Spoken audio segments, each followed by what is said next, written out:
Full definition. What up, what up, what up, what up, world? It's Sunday night. Do you know where your POGs are? Of course you do. We're right here, and we are live and in the building. Once again, it's your boy KJ Bradley with the best chaplain in the world, Chaplain Lance O'Neill. What up, Chappie? Hey, what's going on? Man, listen. So we went a little long last week to bring everybody, catch everybody up. So, man, these holidays are rolling back to back. Happy Memorial Day. And I use that term loosely.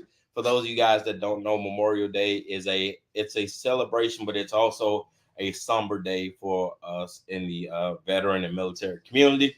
It is a day where we remember and celebrate those true heroes who paid the ultimate sacrifice in defense of our nation and for our life. So to that, I say to my comrades who gave the ultimate sacrifice, I salute you. I no longer drink, so I will be having a shot of water for my brethren. And till Valhalla, man, are you ready to get this thing rocking today, Chappie?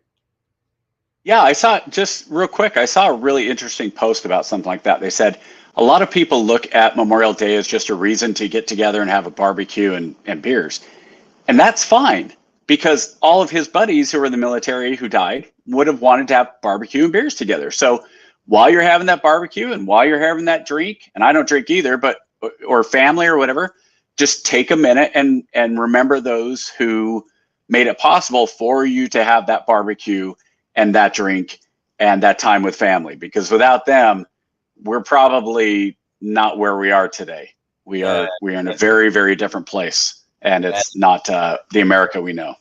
That is a guarantee. All right, so we are shooting for an hour, but we kind of gave ourselves a 30-minute layover here as we try to get back into the groove and catch up on some things. Got a couple of videos for you guys tonight. As always, like, subscribe, share. If you guys are watching us live, drop in some comments. Come chat it up with your boy.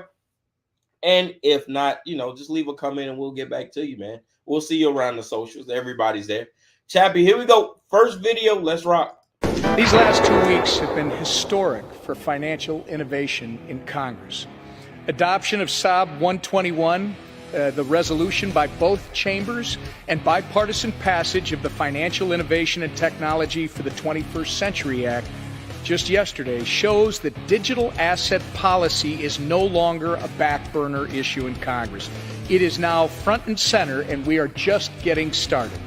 The policies we've recently debated and adopted are in response to an administration that has failed to provide the clarity and guidance the budding digital asset industry in the United States has been begging for. Because of their failures, Congress has voted to reverse incoherent regulation and establish new standards that will allow our economy to move deeper into the 21st century economy. Today, all right, so shout out to let me play a video again so I can give him his power. These last 2 weeks have been historic for on TikTok, man, for that video. First couple times I watched that video, I had a hard time focusing because that music just really had me going. But House Resolution 5403. Long story short, it will prohibit Federal Reserve banks from providing products or services directly to individuals or maintaining an account on behalf of an individual, issuing a central bank digital currency to individuals, and using a central bank digital currency to implement monetary policy. I think that third one is the key factor that had Congress up in a stymie. I am surprised the House was able to pass anything. The fact that they was able to get some actual legislation done inspired me. It gave me hope, especially on a week where it was a short week for those guys. But what do you think, Chappie? This is a big deal, man. So the world of crypto kind of got shut down in terms of the World Bank order. And, there's those of us in the community with our 10-4 hats on who say that that's just one step closer to the global currency and the, what do they call it? The manifestation of the events to get us closer to the end of times. But what do you think? A couple things. First, I love it was bipartisan. I think it was like 219 Republicans voted for it and 3 Democrats. So that makes it bipartisan. Stuff like that always cracks me up. But the fact that 200 whatever odd Democrats voted against it is what's scary, because what that bill, to me, the key of that bill is not just that the Federal Reserve will not be able to go to crypto and issue crypto. It's the secondary effect if they were able to, because now you're talking about government control of every single dollar that's in circulation, every single let's call it the e-dollar, right? So now, and people say, well, your money doesn't really exist anyway. It's all electronic and banking and all that too. Yeah, but the government can't control those. It's still private and it's still your bank, and there are regulations and all that.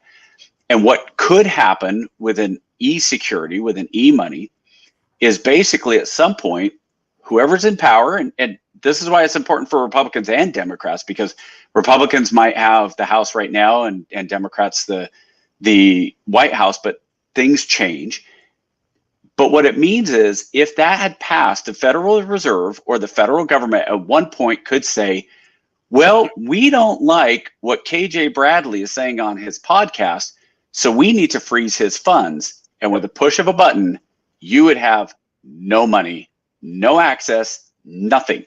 And we're not talking about going through a judge and criminal and all. And right now, that process is pretty bad already. But it would just mean somebody, because it would be more federal regulation, somebody with the power to have that federal regulation, the IRS or the Treasury Department or whoever, if it passed, could literally go in, type in your name, your number, press a button, and every asset you have would be frozen. Yep. That's scary. And that's where I'm glad that it didn't pass. I mean, there are certain things when we talk about constitutional amendments and all that, it will never get to that point. So you're always going to be under threat of that. But I do think that there should be probably a federal, if you can't do it without an amendment, there should be, before we ever talk about doing crypto, we need the Fed to be audited. We need to know where the money's going, what it's being spent, how it's being spent, who's making the money. Because the Fed is a private bank. I don't think people realize the Federal Reserve is a privately held bank, which means they have the power. And if you don't know how the Fed works, the Federal Reserve has been given authority by the federal government to loan money. So what they do is they loan money to all the banks. Yep. So every bank, from JP Morgan Chase to, little tiny local down the road credit union, they say, hey, we need to borrow money for whatever purpose, even if it's just to distribute it back to your people for whatever reason, because money's always moving between the banks. They borrow from the Federal Reserve. And that's when you see those interest rates clicking up and down. That's how they're borrowing the money. So every single transaction that the Federal Reserve does, even if it's for just a day or two, and the bank sends it back to the Federal Reserve, that's interest that the Federal Reserve makes. And they don't, that's all they do. They're making, so if you say in any given day, let's make it an easy number. In any given day, $10 billion is borrowed throughout the federal government, from the federal government to the banks, let's just say. And that's probably a very conservative number, because banks are always borrowing money from each other, but it's controlled by the Fed. So on that $10 billion, the Fed's making their 3%. Now that's not annual, but it's a little chunk. Well, a little chunk every single day on every single transaction. Well, that's when you have Richard Pryor driving up to his work in the brand new Ferrari with the stereo system going, hey, it's just fractions of pennies and fractions, and nobody will notice. Well, yeah, it's a ton of money. So the fact that they are being preventative, yeah, it's a good thing. It's probably a bigger deal than is being covered. I'm not shocked by that. And it goes in terms of the New World Order, in terms of a global currency, and anything that takes us away from American sovereignty, in my opinion, is a bad thing. I'm surprised. I didn't see a lot of major news outlet coverage on the passing of this act, but it does have to go to the Senate, and right now, right now, people who are unsure of which way the Senate is going to vote. But I got a feeling the Senate's going to be going to toe the line with this one, man. They've had arguments on the pros and minuses of crypto and being regulated at the federal level, and I don't think this session of Congress, and especially in the Senate, is willing to buck the flow. So that's interesting. So let's go the next step from then, though. Okay, the House passed. You think the Senate will also pass?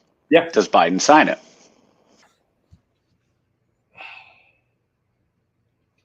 That's a great question. Especially in an election year. I think he has to.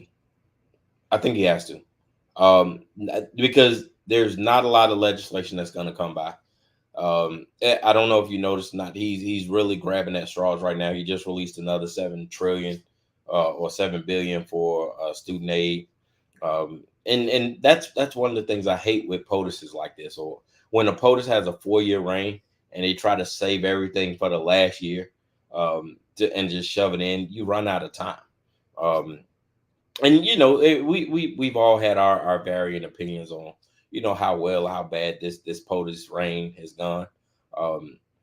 I am not a fan. I think I've been very vocal about it, and it's just the pandering that drives me insane. Like, I don't want to go off on a tangent. Let's stay on topic. No, and that's fine. I do think that with Biden, it is interesting what he's doing right now, because what you just said. When you have a president who an administration, not a president, when you start having an administration who starts to scramble in their last 6 months, why are they scrambling? Reagan didn't scramble in 84. Clinton didn't scramble in 96. When you have a president who's confident that they're going to win a second term, Obama wasn't really scrambling, I don't think, too much I think he was some, but not that much. Oh no, yeah. Obama was to us what Trump is to MAGA. And like, literally, Obama probably could have killed somebody in New York and still got elected, man. I mean, let's just be honest, man. Obama wasn't losing. He wasn't. Yeah. And we don't have to rehash the 2012 election, but it was unless the media and some things had been played more straight away. It's the same thing with Obama. In 2008, I would have lost a bet if anybody, because I'd said very openly, I will be extremely surprised if somebody doesn't take a very public shot at Obama. I mean, an assassination attempt. Mm-hmm. And I'm happy I was wrong. I don't ever want to see any president of the United States to be shot at. And I'm studying to be a high school teacher next year when I retire. I guess I'd heard it, but I'd forgotten. Gerald Ford, there were 3 assassination attempts on Gerald Ford in a matter of like 2 months before. Yeah, like, holy cow. And so, yeah, either I think the Secret Service has also gotten much, much better about what they have been able to do as far as protecting and just having enough foresight to protect. Well, so, the Patriot Act helped a lot of that too. There's definitely pros and cons with the Patriot Act, but I do think that, needless to say, as a conservative libertarian, yes, there's a lot of problems with it. But I do think that the way the administration is scrambling, no matter what they say publicly, I think they are extremely concerned, especially when you see things like our next clip and what's going on with Trump and the rallies. 25,000 in the Bronx.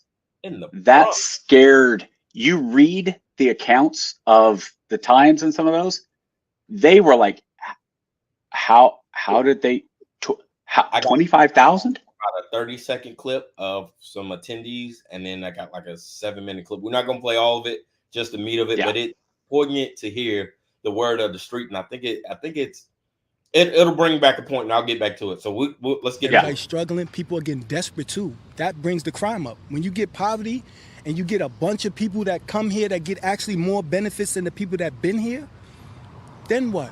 This is real America. This right here, people are paying 30, 40% more. We were just going to buy Windex to clean the windshield. Everything is expensive. Everybody is hurting. People need to see that their leader cares about them, and Donald Trump does care about them, and that's why he's coming here. Why do you want to see Donald Trump tomorrow? But Donald Trump is the man. Everybody wants to see Donald Trump, and Donald Trump is the man. All right, let's switch gears. Trump spent time in one of the bluest parts of the country last night to talk about crime and Biden's failed economy. We had the best poverty rate in terms of the positive number ever in our history. I'm here tonight to declare that we are going to turn New York City around, and we are going to turn it around very, very quickly. We're going to bring safety back to our streets. We're going to bring success back to our schools. And despite the rally being a huge success, liberal lawmakers tried to disparage Trump's message and the thousands of New Yorkers supporting him. I mean, I'm not going to be surprised if he's going to bus in a lot of his pals from Long Island and Jersey and wherever. I hope they pay a nice, hefty congestion tax. I hope that they contribute to the revenues of New York City and fund our public schools through their tourism to the Bronx. Well, I'll tell you, it won't make a difference at all, Jake, and that is for Donald Trump to be the ringleader of and invite all his clowns to a place like the Bronx. New York will never, ever support Donald Trump for president. So that interview is important because what Fox did, and they laid the clips up perfectly. You had AOC obviously, clowning and trying to minimize the momentum, and then you bring the governor of New York. What do you mean she was minimizing? You can have other clowns in there. You bring the governor insufferable. in. New York will never turn blue. New York will never turn red for Trump. And then they bring in these two minority YouTube guys, one black, one Dominican, and they were talking about the rally and word on the street. And I got to be honest, man. Normally, I would not be concerned for the blue team in a state like New York, but I honestly believe New York is in play, and I'll tell you why. No, stop it. If Trump can pull two boroughs, the Dems are in trouble because the mainland of New York is red. It's as red as red can be. The only reason the state is blue is because the island's blue. If he pulls 2 out of the 5 of those boroughs, the Dems are in trouble in New York. You don't think so? I would agree with that, but I don't think he's going to. I mean, even to, because here's the problem. You're talking about New York City, who has voted, even if you have a mayor who's a Republican, when the presidential election comes around, has voted, hard blue for now 30 years. And we listen. Let's. I want to back up for a second, though. We talked about last week Joe Biden going into the historically black college university and pandering, right? I want to kind of call Trump out on the pandering there too. For Trump to say, "We're going to come in and we're going to turn New York City around," no, you're not. The federal government's not going to do shit in New York because the federal government is the federal government. And not only are you're talking about 2 full steps down. I don't care how big New York City is. It's a municipality. And you're talking about going from the federal level to the state level to the city level and even the borough level, right? So the federal government, and I don't want the federal government going in and quote unquote fixing New York. New York should be fixed by New Yorkers. They should. And so I think there's that same level of pandering that Trump is doing in this case. But when AOC and how do you say her name? Governor Hochul? Hochul, I guess. Yeah, I can't get. Is that how you say it? Yeah. For them to come on, like you could, it's such a perfect example of the ridiculousness of the politics we're in today. Because what did they both say? They can have the clowns come in, they can have Trump's buddies come in, they could just not real New Yorkers. All they had to do, like realistically, all either of them had to do was say, hey, President Trump, former President Trump coming in and holding a rally in New York, that's we're glad he's here to discuss. We wish he would discuss more of the issues. Yep. But I think when you talk about former President Trump and the issues, there are a lot of holes in what he says and versus what he did. He wants to say all these things about New York and shutting down. And yeah, during the pandemic, we had a situation where we shut down New York and we thought that was the best. But don't forget, Donald Trump did the same thing in a lot of ways. So he can say one thing, but he doesn't follow through. And if that's what he wants to, if he wants to come and have a rally in New York, then fine. Hey, we hope everybody coming in is paying that tax to come onto the island. That would have been the way to do it. But when you start attacking, it goes into what the mistake Hillary Clinton made, a very large mistake, I think, when she said the deplorables. Who were we talking about last week? Your girl that had the fight with Marjorie Greene Taylor. Crockett. I sent you a clip of something that she said was, I'm smarter than every MAGA out there, and I'm happy to prove it. That's just a bad look. Like you're representative. You're smart enough to have gotten elected. It doesn't mean you're intelligent, because there are some pretty stupid people in Congress. When somebody says, hey, we can't put too many people on an island because it'll tip over. That's not a smart individual, but that was what a congressperson said. And so I'm not even gonna say who it was, but you don't mend bridges. You don't make people like you by attacking. This goes back to me where we're at. And it's much more the left than the right.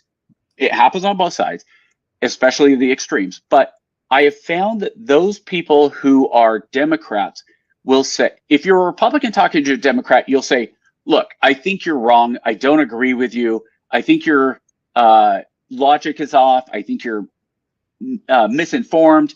But I don't agree with it. I think you're wrong. And I think Democrats towards Republicans, the left or the right, say, not only are you wrong, but you're evil.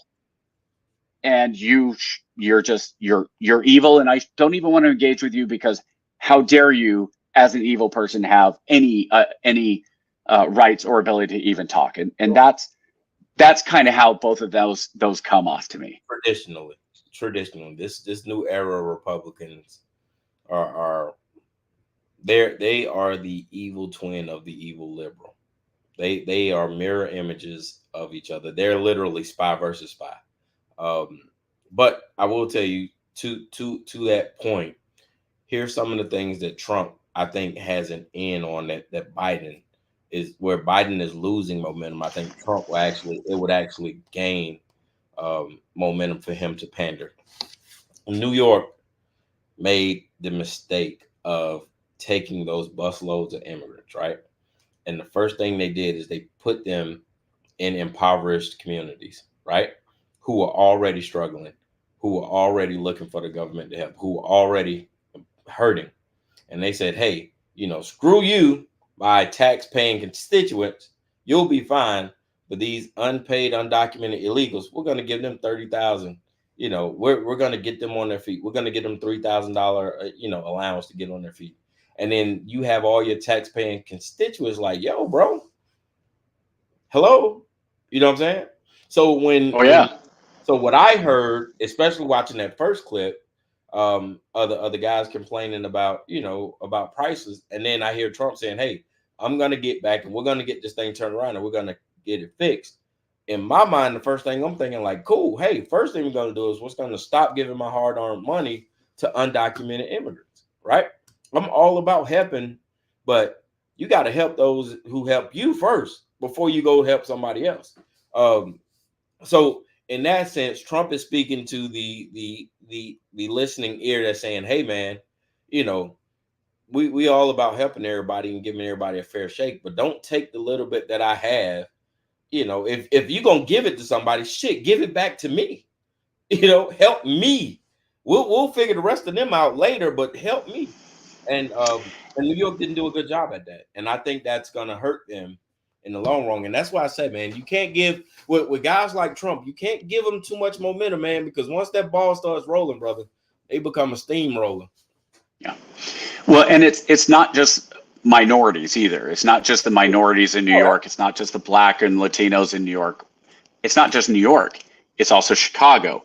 I haven't heard as much out of LA, but Chicago and New York for sure. You have people going, I'm struggling. I don't have enough money.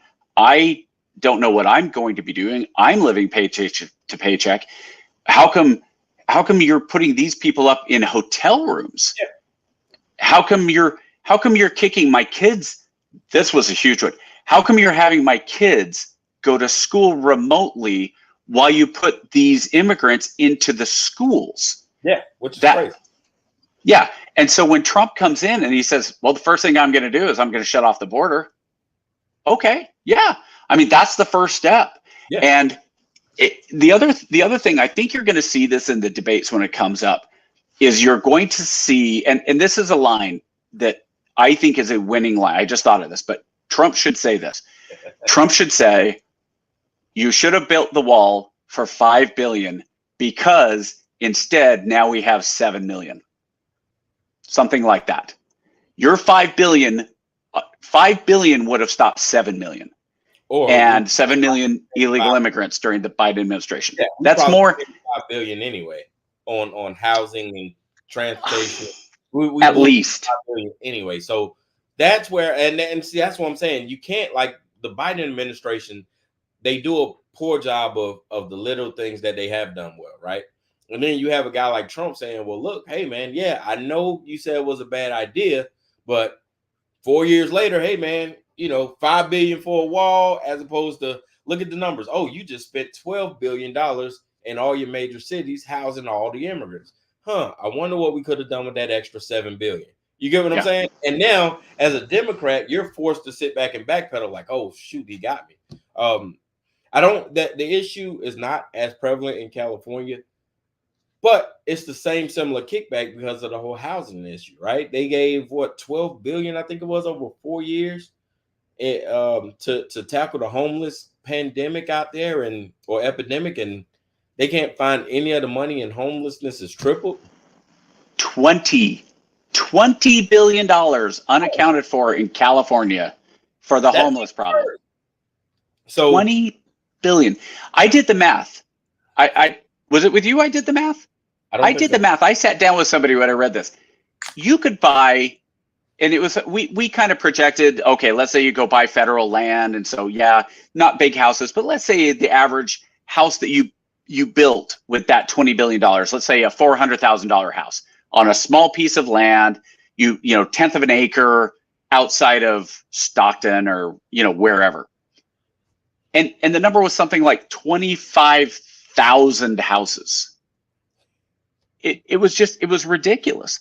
And so the other part that he said on that clip was, you know, I went to go get Windex and it's up, you know, it's a lot, 40% or whatever. And it's not very hard to find these different lists that say 4 years ago, eggs were this much and the percentage has gone up, and grocery stores and lists like that. And part of the problem I think that the White House has is that they're trying to gaslight the American people on things that the American people can easily see. No. Inflation isn't that bad. Inflation is only 3%. Well, yeah, but inflation doesn't mean the prices have gone down. Over the past 4 years, if you have something that used to be $1 and 4 years later, now it's $1.90, it doesn't matter that it's only gone up 3 cents in the last month. It's gone up 90% in the last 4 years or 2 years or whatever the number is. And when you go into the grocery store and you say, wow, I used to be able to get all this stuff for $100 and now it's $150. That's oh my gosh. And then I'm being told, no, that's not, you're not paying more. Yes, I am. And it's this, I think it really is. I think people are starting to, whether you call it the blue pilling it or black pilling it or whatever pill we're on, the different things. Black people pill. are. I like that. Well, I've heard black pill is when you black pill somebody, it's black people are black pilled, where they take the pill and they realize they don't have to vote Democrat just because they're black. I've heard that's black pilling. Where the red pilling and red pilling is you stop believing the media and stop believing what the government is telling you, and you figure it out for yourself. Because Neo took the red pill and he woke up from the Matrix. So that's red pilling. So I think that you have an administration and you have a media. By the way, side note, and I don't know if you have the clip, but it won't be in the clip that you have. But I was watching a live stream of the libertarian Trump speaking to the libertarian last night, and Trump goes, "Oh, the lamestream media," and the guy who was live streaming, lamestream, I really like that. And I'm like, have you never heard? Like Hannity's been saying that for 10 years. Hold on. Maybe All right, longer. That clip. I want to show that clip, and then we'll come right back. Yeah. So let's get that. That was a funny clip. The Libertarian Party should nominate Trump for president of the United States. Whoa. That's nice. That's nice. Only if you want to win. Only if you want to win. Maybe you don't want to win. Maybe you don't want to win. And Donald Trump was getting mercilessly. All right, so he wasn't.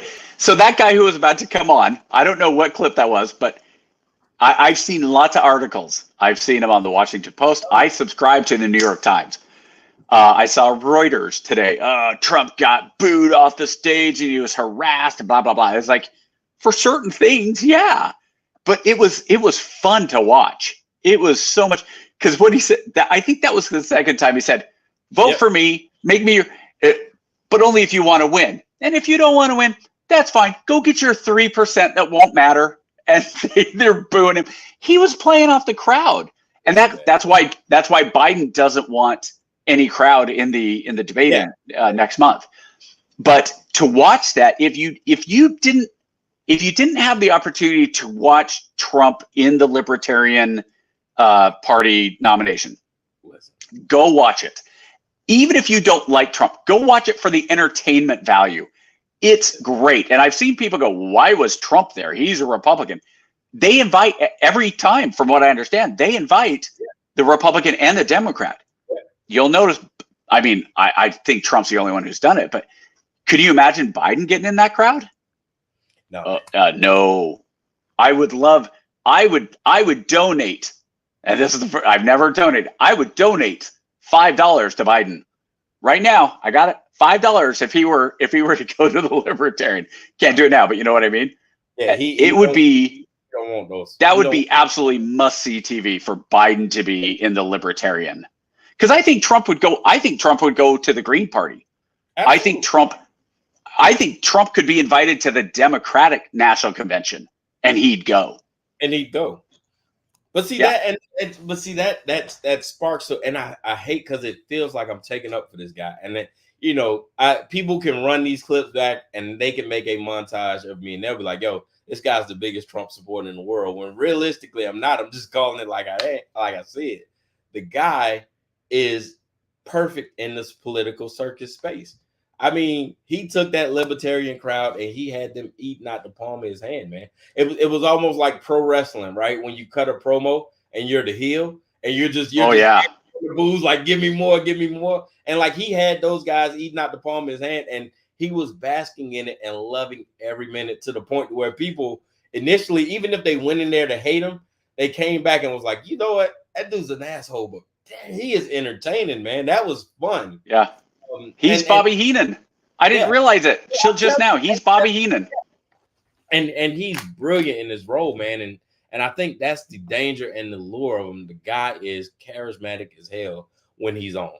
when he's and the problem that Biden runs up against is he's not. Biden is about as charismatic as wood rotting in the forest. He just that so he can have all these accolades and he can talk stats and all this other stuff. But at the end of the day, he's boring, man. And either way, let's keep it rolling. As a voter, I put my priorities on a president who's going to have the backs of our allies and hold our enemies to account, who would secure the border, no more excuses. A president who would support capitalism and freedom. A president who understands we need less debt, not more debt. Trump has not been perfect on these policies. I've made that clear many, many times. But Biden has been a catastrophe. So I will be voting for Trump. Having said that, I stand by what I said in my suspension speech. Trump would be smart to reach out to the millions of people who voted for me and continue to support me and not assume that they're just going to be with him. And I genuinely hope he does that.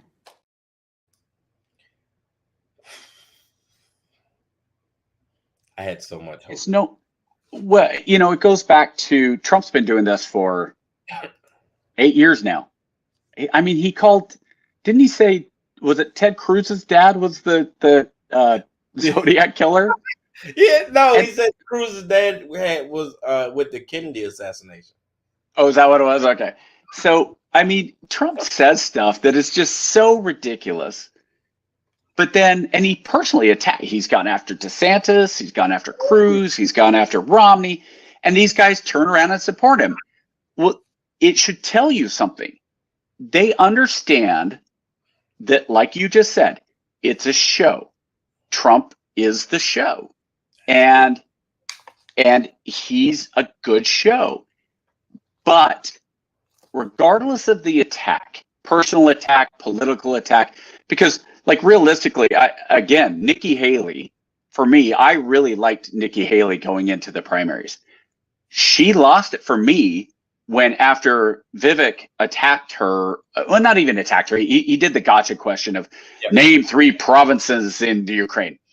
And instead of standing up for herself, Chris Christie, well, how dare you question her? It's like, how dare you jump in here? Let the woman speak for herself. I lost a lot of respect for Nikki Haley at that point. But when you have these guys then turn around and say, well, as bad as Trump is as a person, his policies, like, they're better than Biden's. And to me, this is what every GOP message should be. Yes, Donald Trump is an absolute asshole, but he's an asshole with better policies than the guy with dementia in the White House. So you can either have an asshole who will help you and ultimately help the country, or you can have an allegedly nice guy, and I do say allegedly because I think there's a lot of issues there, or you can have the Joe being Joe guy whose policies have not been good for this country. So there's your pick. Here's Trump's kryptonite, right? What we found out, all the things that made Trump great or decent, not to say that he was great, but that made him a decent policymaker in his first reign will be his demise in his second reign. Because I'll explain it to you. So Trump was the POTUS that says, hey, I don't care. You guys fight it out. That's what you get paid for. When it comes to my desk, I'm going to sign it. That's what made legislation like getting the HBCU funding through prominent, right? Because they said Trump wasn't the guy to say, oh, well, we're not going to sign that. We don't care how that looks. Trump's like, well, if you decided that in Congress, then hell, I'll sign it, right? Which is great, right? So they say, hey, who are we putting in SCOTUS? They say, I don't care. Send me a guy, right? He didn't come out and say, oh, I'm nominating the first Indian, Mexo, Asian American. No, find me a guy. If you send it to me, I'm going to sign it, right? Knowing that what you have is you have these policymakers with nefarious intentions who are lining up in the shadows behind them. For example, that whole Project 2025, that shit, excuse my crassness, but that shit is a death knell to democracy, right? That is literally taking all the progress we had post Jim Crow and turning the clock back. It's talking about resegregating schools, districts. Project 2025 is some bad juju. And I got the document, and trust me, I've combed through it for a week. It is bad juju, and you have to be hard to turn to find out of that. So let me ask you this, and this goes back to some of the Glenn Beck stuff and this and that, whatever his was. I look at a lot of this and I go, I don't think where we are in America, there is enough support for the bills that truly are nefarious. Like, I get what you're saying. If you pass certain things, but I look at the other side as well. Like, you have a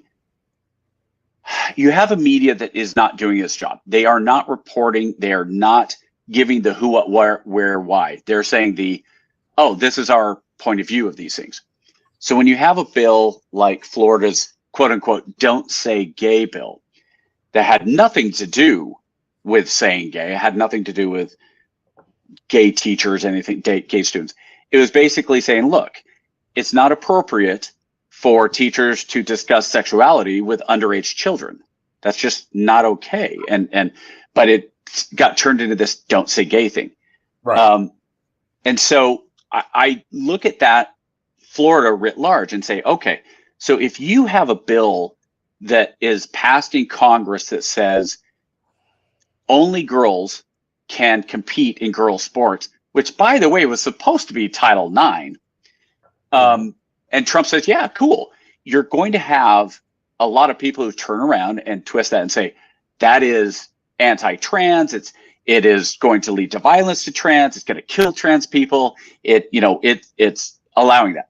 So if you have something where Project 2025 comes out and its true intent is to bring back Jim Crow laws type, I don't think that you have enough people in Congress that would actually agree. And honestly, it's kind of like the New World Order stuff. We hear all about the New World Order stuff, and I'm worried because I think if you're talking about segregation, I think segregation honestly is not going to come from the white Republican conservative man. I think segregation is going to come from the black community itself that says, and we've already seen it. You look at college campuses.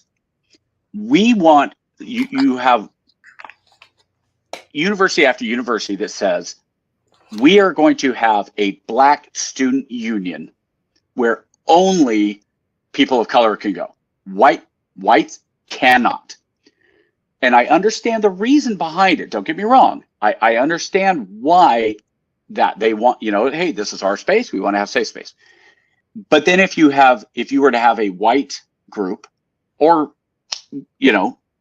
male, even if it was just male, and said, let's go that way. Let's say, hey, we're going to have this space over here just for males. It would be, oh my gosh, you guys you're misogynistic. You're anti-women. You want all women to die. And it's like, well, no, I mean, you guys, you have this space over here just for women. Why can't guys just have our space?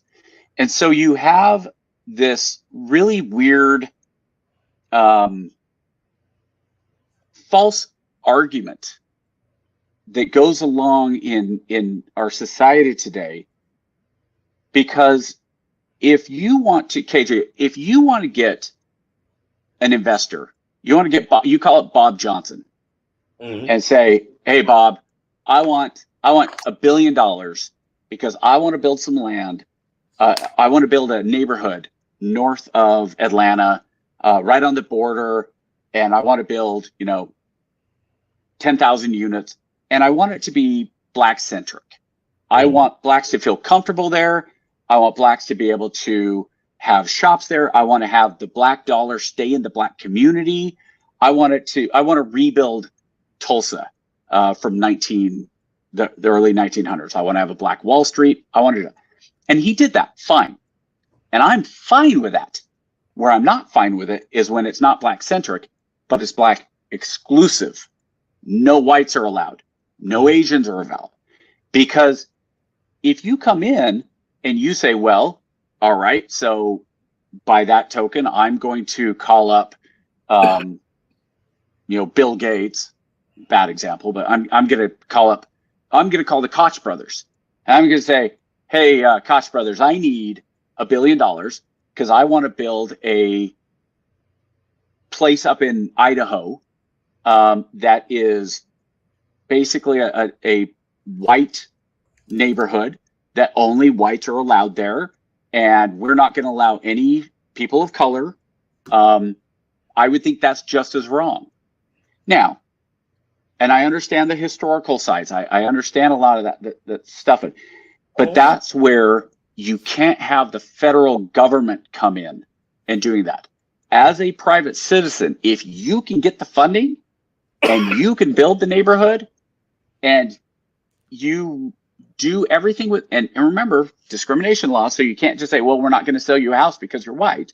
Federal discrimination laws, the same way in Idaho. I couldn't say, well, you're not buying this house just because you're Black. I think that's where the difference is, where the federal government is there. The federal government is supposed to be there to make things fair. They are. Not equality in outcome, but equality in opportunity. You're right. I think that's the problem. The federal government is saying, we want to control how people think, how people act, and how people do things. And that it's communist. It's when the federal government, and when people say, well, Nazis, you guys are Nazis on the right. It's like, you guys, Nazis were the same things. The only difference between Hitler and Stalin was that Hitler wanted to do it in the name of the nation, and Stalin wanted to do it in the name of communism. But it was the same outcome. Hitler wanted to control all of the markets. Fascists are anti-market, anti-free market. Communists are anti-free market. You can't be a Nazi, you can't be a fascist and be pro-free market. It goes against the entire ideology. So the federal government, sorry, let me just wrap up real quick. So that's why the federal government is bound by the Constitution and needs to get its hands out of those lower levels and let people decide what they want to do. And when you start passing legislation that limits people's choices and people's rights, that law should be found unconstitutional. And I trust the current Supreme Court makeup to be more likely to falter on the side of individual rights than government rights, especially with some of the things that have been coming out of SCOTUS from some of the liberal judges. And I won't go into it, but if you have a law that infringes on individual rights, then it's a bad law. That forces somebody to do something. I agree. So, couple of points. The anti-Semitism law. You know how many sessions of Congress they lobbied to get that law passed? You want to take a guess? One. Anti-Semitism. One. The Asian Violence Act. You know how many times they lobbied that in Congress to get it passed? Asian violence. Has it been passed? It passed. It passed last Congress. This is going to shock you. One. Do you know how many sessions of Congress the anti-hate bill has been lobbying? You want to take a guess? Take a wild guess. Well, it hasn't passed. No, we know. We know that's the point. So let me ask you this. Wait. We got to finish. No, I know what you're saying, but I have to make this point to continue on that conversation. Anti-Semitism is to protect what class? To protect the Jewish population. Jews. Mm-hmm. Asian is to protect who? The Asian population. Asians. What is the hate law that you're talking about? What is the hate legislation we're talking about? The hate legislation specifically talks about anti-black or anti-black rhetoric. Is it limited to that? It is. It is okay. in scope. It is in scope to protect the rights of African Americans, and mostly came about with the whole police brutality, the Trayvon Martin, and all that other stuff. Right? Okay. So 13 sessions and counting. 13. They can't even get it. 4 out of those 13 couldn't even get it to vote. Right? So speaking of voting, right, our most fundamental act, right, the voting act that we fought so fundamentally for 19 sessions and counting, and we can't even get it to vote. So I say all that to say Black Americans can't trust the government, and they are rightfully so. I don't trust the government to help us. The government is not there to help Black people. We've seen it session after session. And yes, we can say that, this is post-racial and post all that, which is great. And for the majority of America, yeah, it's true. However, we aren't run by a majority state. And it's that small pocket of minority that stops the majority of the people who says, hey, man, I don't care what color you are. As long as you're a good person, go get it. Right? That would be great if those people were in legislation, because then we wouldn't have these type of issues, because they had no problem passing the anti-Semitism bill, right? That flew through. Even on local legislatures, you see time and time again. And I looked in and I had to go back and I look at it. Hell, Mississippi just passed an anti-lynching bill in 2019. 2019. Okay. So a few things here. Let me shock you. I would have voted against the anti-Semitism law. I would have voted against the anti-Asian law. I would have voted against hate speech law. I would have voted against the anti-lynching law. Here's why. A hate crime is ridiculous. It's like talking about an assault rifle. What is a hate crime? No crime is committed in the name of love. Right. If I come up and punch somebody in the face, that's the crime. If they happen to be Black, doesn't change that I punch them in the face and that's assault. Right. But if they happen to be Asian. Right. But if you specifically have manifestos that say, I specifically am out to kill this certain spec of people, then you should be targeted. Right. And I have no issue with it. If it was just like, hey, man, perfect, that's fine. But what you're not going to do is you're not going to keep pissing in the face of Black people saying that, oh, wait your turn, when, this anti-Semitism popped up. There was literally 28 states literally passed anti-Semitism legislation within 90 days of the Israeli offensive. That is insane. And again, I think that's wrong. I think it's wrong. Because when you're talking about bigotry and you're talking about being unfair under the law, you shouldn't be. Maybe I'm naive. Call me crazy. KJ, I don't like calling you Black. I don't consider you Black. I consider you a man. And so for me, if somebody punches you in the face, I don't care that you're Black. I care that he punched you in the face, and I'm going to do everything I can to make sure that guy's punished for punching you in the face. And if I'm there, honestly, somebody punches you in the face, that dude's not waking up, because I'm jumping on his back and immediately going into a rear naked choke with both hooks in and not letting go. Right, which is the way it should be. And so if somebody, and I will go back to an old standby of mine, and I'll make this point. There's a difference between freedom of speech and speech without consequences. Right. Does some guy have the right to come up and call you the N-word and say you're nothing but a no good N-word? Does he have the right to do that? Absolutely. Do you have the legal right to punch him in the face? No. But should he expect you to punch him in the face? Probably. Am I gonna call the police if you punch him in the face and say, "Oh my gosh, there's been an assault"? No. I'm gonna be like, dude, you had it coming. One of my favorite videos of all time. You remember that real skinny white guy at the convenience store who was talking to the black guy that had the crazy tea? Oh, yeah. The tea can. He would just go, "You're nothing but a this and that, blah blah blah blah blah," and finally, bam! It's like, good for him. I mean, I don't necessarily condone violence, but that dude got what he deserved. So, to me, okay, there is such a thing as justified violence, and I can see hitting the guy with a T, because there's a point where you go, look, I feel threatened because you keep assaulting me, verbally coming after me, right? So I think there's some self-defense cause there. But when you start talking about hate crime and things like that, you're never going to see hate crime legislation when it's a black guy who walks up on the subway and pushes a white guy in front of the tracks. And you know why? Because the dude's dead. It's attempted murder. I don't care.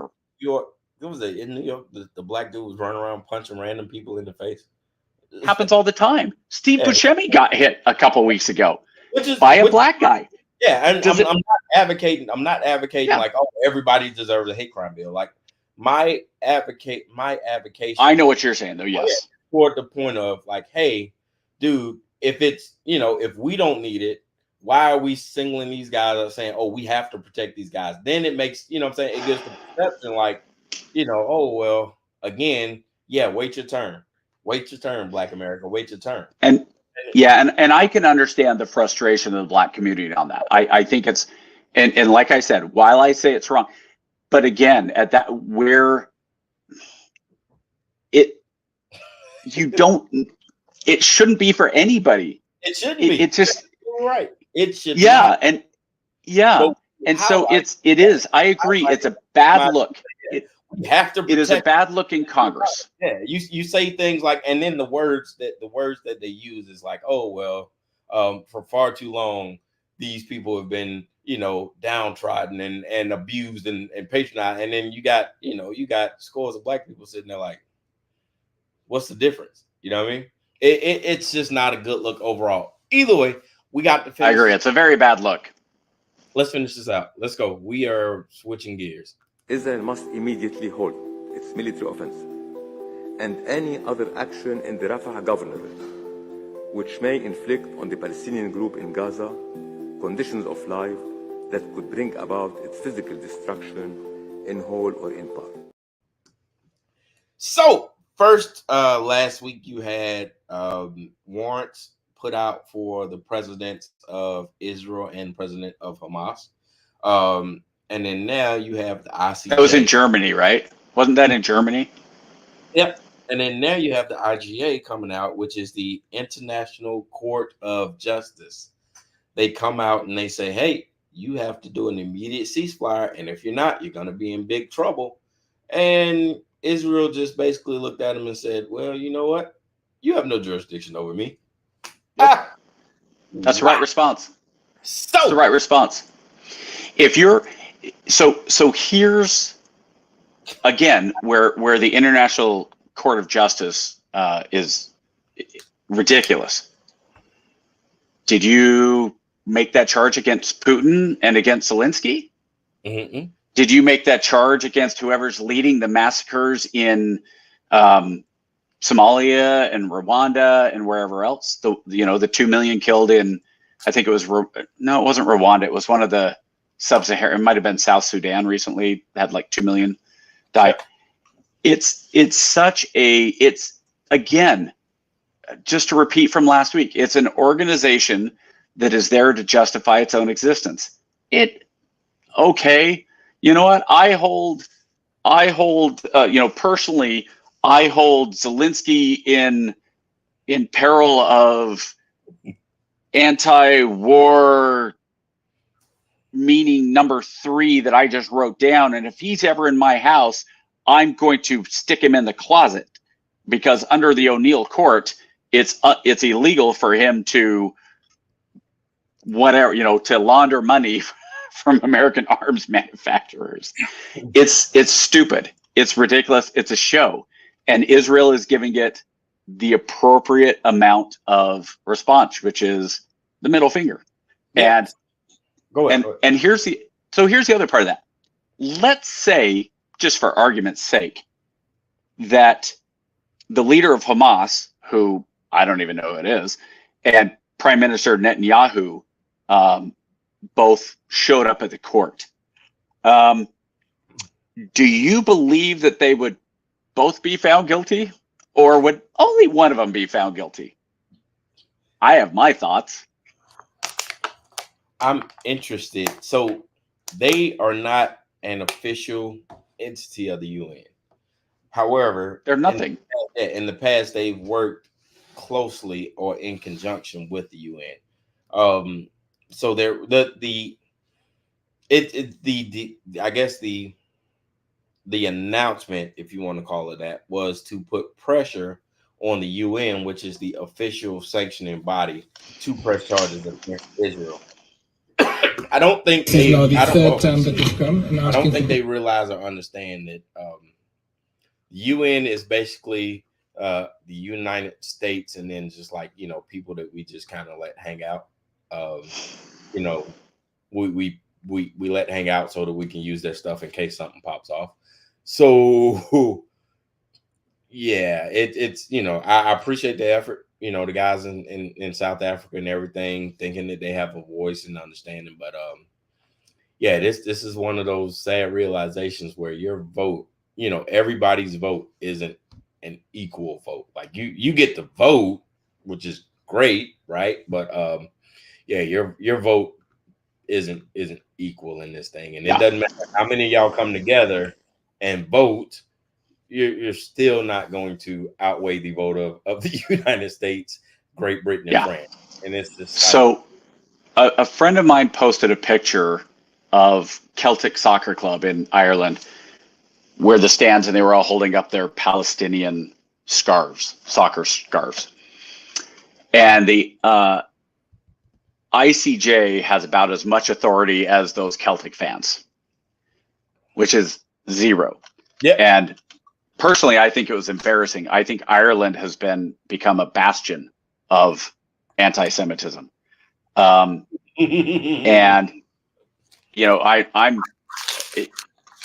I think that when you see these European countries doing what they're doing and supporting Palestine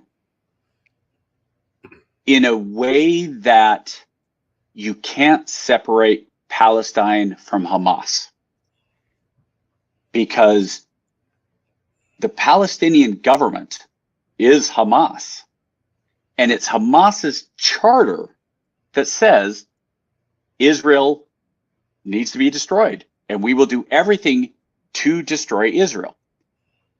And after October 6th, if you think it's unfair that Israel has gone in and decimated the West Bank and bombed it and all that, and the idea that it's genocide is, first of all, laughable, because if you're trying to commit genocide, Israel could have wiped out the West Bank and the entire population in about a week, like with conventional weapons, right?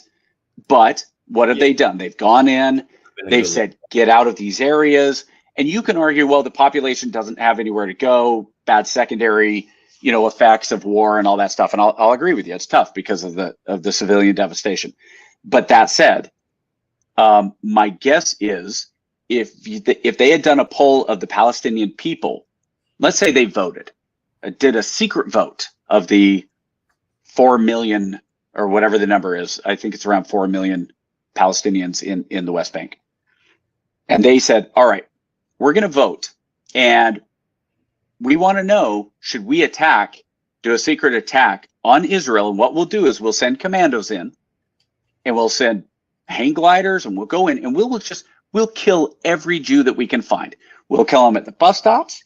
We will kill them at music festivals. We will rape the women that any we can. We will shoot. We will take hostages. We will hold on to them and kill many of the hostages, a good percentage of the hostages while we have them. But we'll only do it, and we're gonna vote on this. My guess is it probably passes with about a 90% and says, yeah, let's do it. Because the Palestinian people in the West Bank have been taught for decades now that the Jews are evil, that the Jews have no right to exist. It's in their textbooks that the Jews came in and stole their lands and raped their women. And every false history that you ever read about for the Americans, for the white Europeans coming into America, for every falsehood, that's Hamas to the nth degree. Right. And so I don't have a lot of sympathy for people that are more than willing to go in and rape and attack and kill indiscriminately, and then go running away and say, oh no, we're the victims. Why are they bombing us? Why is the army coming in here? Well, maybe you shouldn't have been supporting a government that actively went in and did kill a significant percentage of their people. And still, now I posted this because I said, you still have over 100 hostages in Palestine, Israeli hostages. And my friend said, no, last report was it's only a few dozen. And I said, well, so according to the AP article, here's the link from 2-3 days ago. It's in the hundreds, because originally it was like 300, and it says just over half have been released. Okay. Yeah. But let's say it is only a few dozen. That means there's still a few dozen hostages that have been held in captivity as not even POW, like hostages. We're talking about hostages for now 6 months. I'm okay. I'm okay going in, and I don't know how many Americans are left. I think some of them are American. And this whataboutism, well, Israel can't do this, blah, blah, blah. No, it's a war. I think what Israel is doing is way, way, way more justified. Yeah, well, what Russia's doing in Ukraine isn't justified at all. Right. But I think what Israel is doing in Gaza right now is totally justifiable. And I look at very simply, what would happen if the Mexican government authorized the cartel, not even the cartel, the Mexican army, let's say the paramilitary, they got a paramilitary wing to come into San Diego. They lobbed thousands of missiles into San Diego. Then they came in when San Diego was having a music festival. They went in, they killed people at bus stops and at the music festival, and they took hundreds of citizens and went back to and went back into Mexico. If I'm a U.S. soldier and I'm a U.S. citizen, I'm saying Tijuana's gone, Ensenada gone, all the way down to Mexico City gone, until we get those people back, and you get rid of everybody that authorized that, everybody that was part of it. I gotta say, man, I agree with you. And I at first I was like, oh man, all right, well maybe, the hand is a little heavy handed. But then I started to think to myself, what is the U.S. policy on hostages, right? Like, I could see, Hiroshima, like, you're sitting on the map. You're like, oh, you want to play games. And then they're just Xing out cities. Boom. Well, there's Mexico City. You still want to hold our hostages? Well, boom. There's Tijuana. We can do this all day. How do you want to give me my hostages? You know what I'm saying? And I will say this. If Mexico did that, I wouldn't be okay with dropping a nuclear bomb on Mexico City. I know they wouldn't go nuclear, but like in my mind, I can see, I can see United States, like, all right, you want to play? I will play.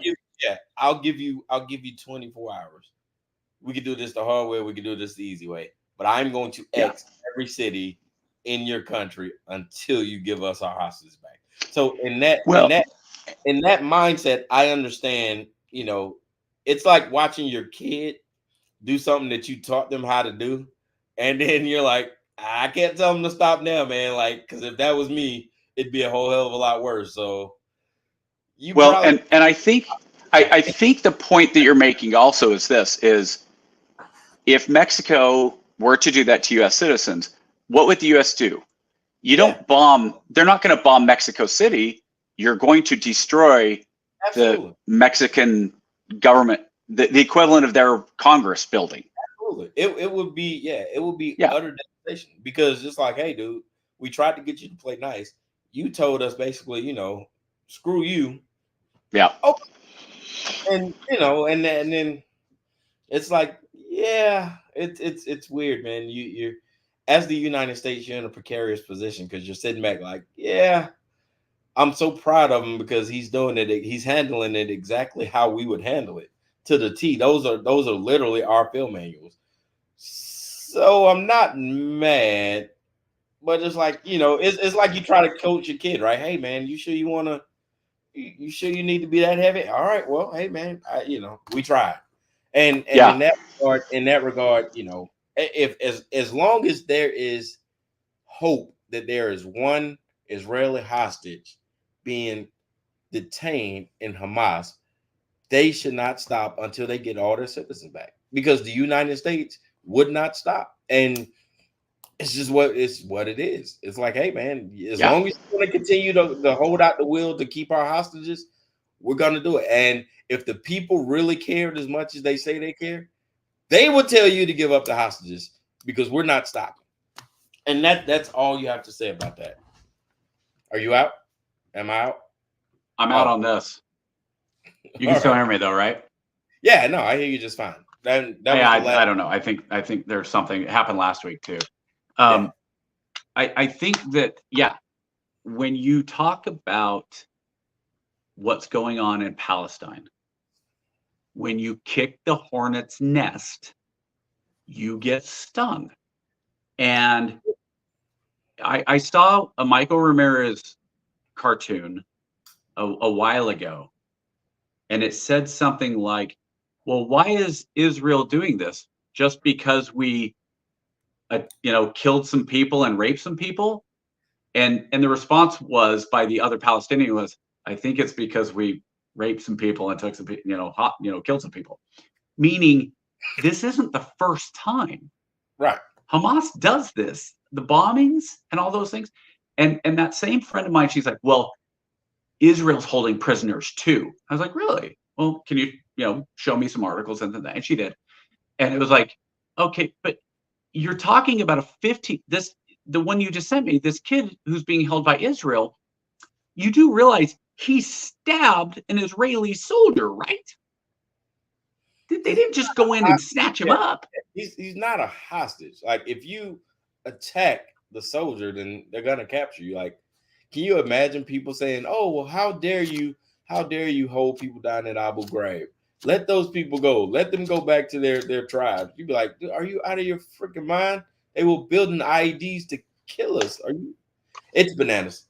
Either way.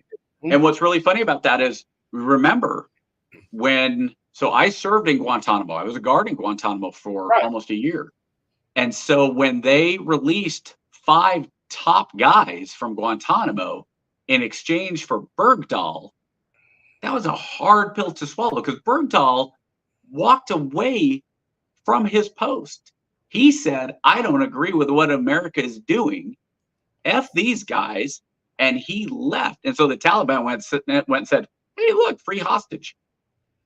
So if Bergdahl to this day was still in Afghanistan under Taliban control, I gotta say, I wouldn't feel that bad. You make choices and you live with the consequences. And the fact that those guys went right back and started working with Al Qaeda, I believe a couple of them have been killed since then. Right. But yeah, it just you if you're going to go and kind of what we were just talking about, if you're going to go spew hate and punch somebody in the face, you probably can be expected to get shot if that person has a gun. Well, it doesn't matter if you're white or black or Jewish or Palestinian. You go in and attack somebody, you should expect to get hammered. And so instead of the media going in and looking this fair, I just saw an article by the New York Times last week, an investigative report.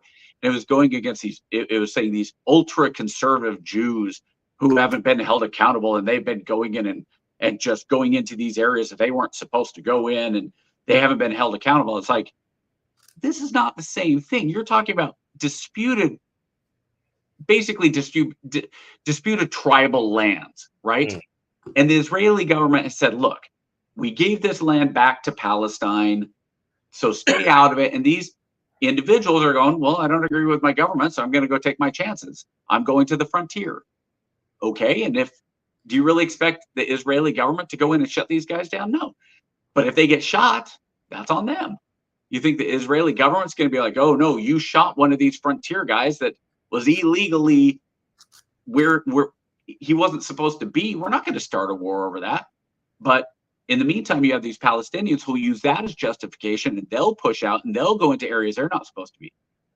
And the ultimate thing that bothers me is you have so many of these people in America, these young people who support Palestine, these college kids who think that Palestine has been held down by Israel, who's been, oppressed by Israel. And if you go in and before October 6th, you have luxury resorts in Palestine that you can go to. You have the money that has been poured into Palestine by the UN, by the US, by European countries. You have all this money, and you know where it went? It went into building the tunnels that have been used to hide hostages. It wasn't used for infrastructure to support the Palestinian people. It wasn't used for better healthcare. It's been used for weapons and for terror. So yeah, I still blame Hamas, and I'm gonna blame Hamas. Yeah, and if Israel comes back and says, you're gonna steal our people and hold our, well, guess what? What's next? What's next on the line? We've already taken out this city, this city, this city. Yep. And people are just, I feel bad for truly innocent people in this, but the vast majority of people, and let's be one more thing. This number of 40,000 civilians dead, I don't believe it. Because who's supplying that number? Hamas. Could be. I don't believe the Russian numbers of their casualties. I don't believe the Ukrainian numbers of their casualties. That's the weirdness of war, man. It could be. We'll never know the true numbers. Just like in Iraq, we'll never know the true numbers. I mean, we know our numbers in terms of U.S. fatalities. I would say they're somewhat semi-accurate, more accurate than most. But I mean, when you're in indiscriminate mode, who knows what the numbers are? Either way, RFK Jr. lost in the first round of the Libertarian Party's presidential nomination vote. So did he? Yep. So he's got one more. Trump didn't file the paperwork to qualify in the Libertarian vote. So I think he'll be okay. Something tells me Trump will be fine. RFK Jr. though, not so much. This was his last big opportunity to get on the ticket because the Libertarian nominee is automatically on 50 ballots. So I think they got one more round. If he fails to secure it the second time, do you think he would go to the Green Party and try to get on the ticket that way? They don't have enough votes to put him in every state. But it's more. I mean, so it's more than just running as a regular independent. Yeah, but I mean, since we were talking about wrestling and we're talking about the heel and the show, would there be anything more just hilarious that in this election, RFK, whoever, third party candidate, comes in and wins just enough electoral votes that neither Biden or Trump win, and then it has to go to the House of Representatives, who picks the president, and there's not enough MAGA Republicans to vote for Trump. There's not enough Biden supporters. Although I think it's more likely that the Democratic Party would vote as the Republican Party has a two seat advantage now. It's like one or two. Yeah, I think trickle down. I think that's where the Democrats are really in trouble for this next election, because I think the excitement is there, and I think that the other part of it is, I've said this before, the 2020 election I do not believe was stolen per se. I believe it was manipulated. I don't think you have the power to manipulate it the way it was last time. I think if there were a October surprise like the Biden laptop, then it would not be done the same way. I think we're in a very, very strange situation in 2020 with COVID and all those things. So I don't think you'd have that same type of manipulation. I think that you're going to I think Trump, unless something drastic changes, because ironically, I think if Trump is found guilty, I think it actually helps his cause realistically, because the messaging is not right by the Democrats and by this lawsuit. The lawsuit, you would have to convince people what he was convicted of isn't political. And what that would mean is he's guilty. It's not the hush money that's the problem, because you see those memes out there that say, hey, didn't Clinton give hush money to what's her face, Jones, right? That was her name. Which one?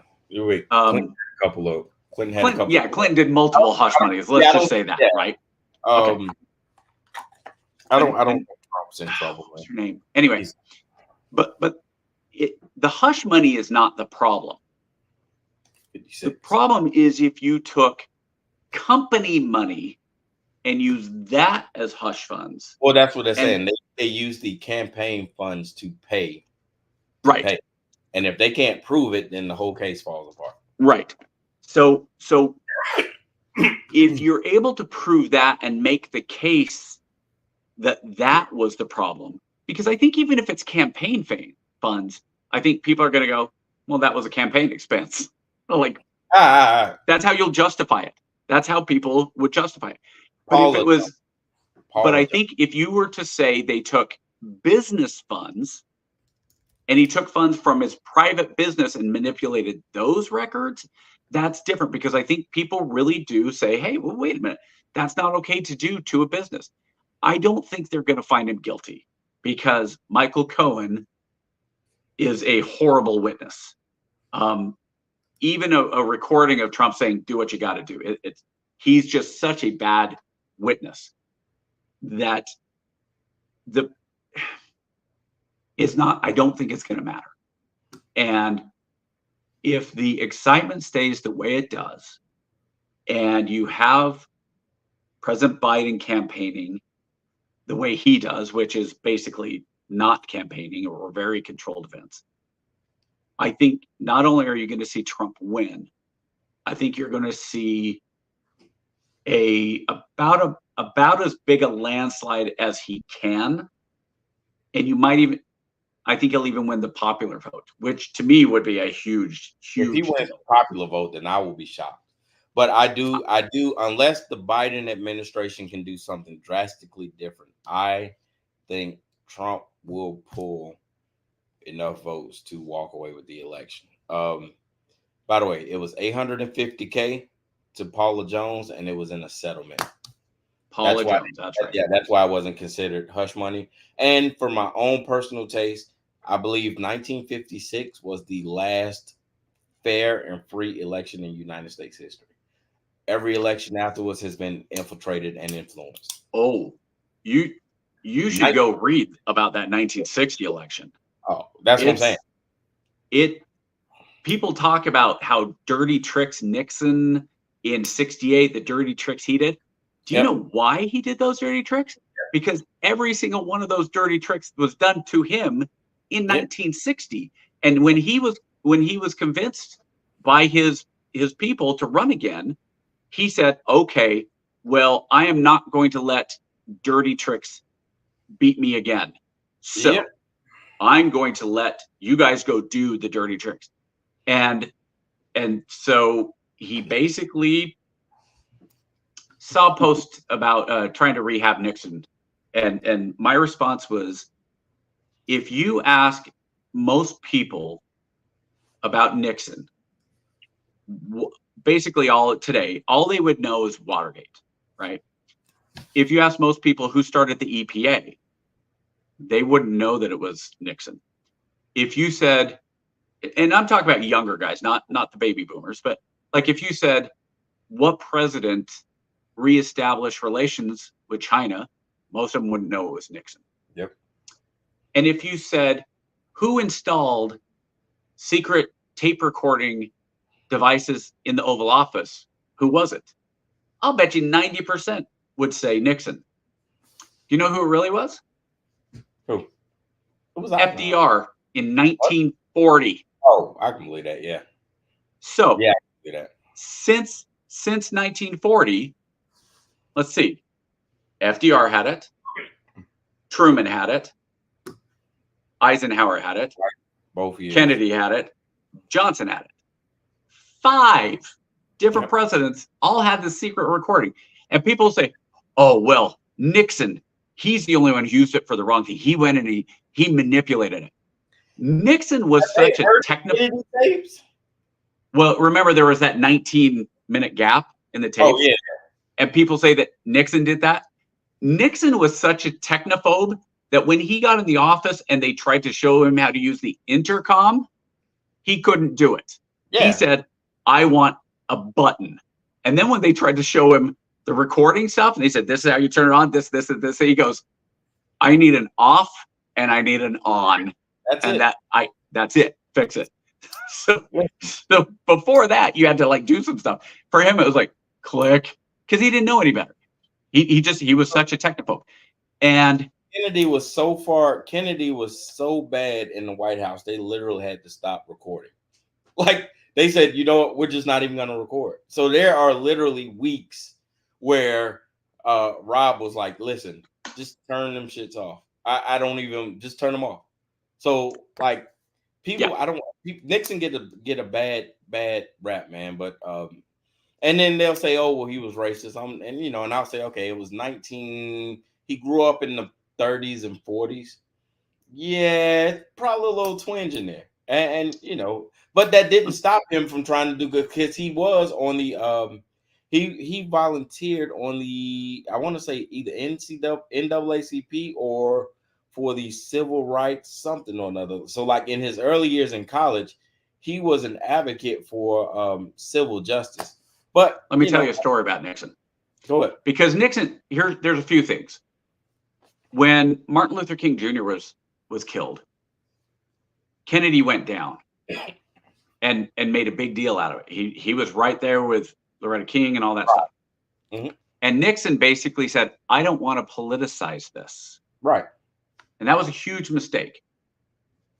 But Nixon, he was from like Oxford, California. Mm-hmm.